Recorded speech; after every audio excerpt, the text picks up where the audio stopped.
राधे राधे। कैसे हैं आप सब।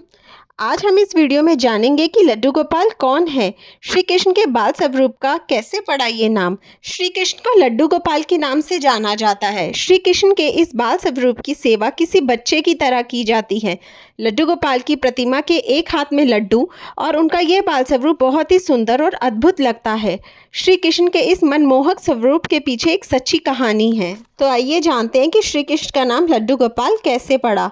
सबसे प्यारे सांवरे सलोने मेरे लड्डू गोपाल।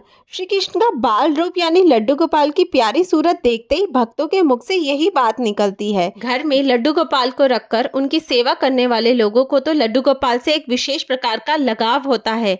आप भी अगर घर में लड्डू गोपाल को रखकर उनकी सेवा करते हैं तो आपको ये बात जरूर पता होनी चाहिए कि भगवान श्री कृष्ण के बाल स्वरूप का नाम लड्डू गोपाल कैसे पड़ा। आखिर लड्डू गोपाल की प्रतिमा के हाथ में लड्डू थामे क्यों हैं?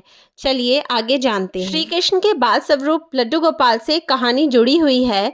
एक पुरानी कहानी है कि ब्रज की भूमि पर श्री कृष्ण के परम भक्त कुंभन दास रहते थे। कुंभन दास हमेशा ही ठाकुर जी की भक्ति में लीन रहते थे। कुंभन दास का एक बेटा था रघुनंदन। रघुनंदन बहुत ही सरल और भोला था। एक दिन कुंभन दास को एक नगर में प्रभु श्री कृष्ण का कीर्तन करने का बुलावा आया।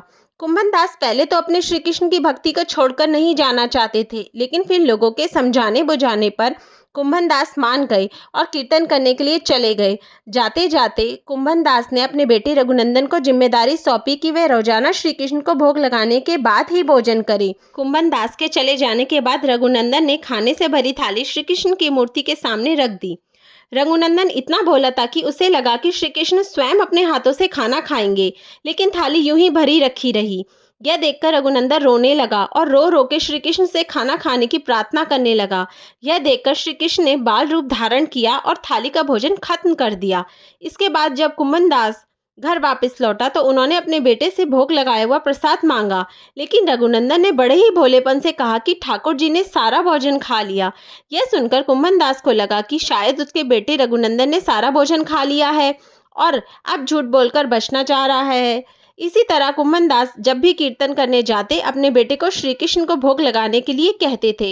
रोजाना भोग का प्रसाद नहीं बचता था और पूछने पर रघुनंदन वही बात दोबारा दोहरा देता था कि सारा भोजन श्री कृष्ण ने खा लिया। इसके बाद एक दिन कुंभन दास ने लड्डू बनाकर भोग की थाली में रखी और बेटे रघुनंदन को भोग लगाने के लिए कहा।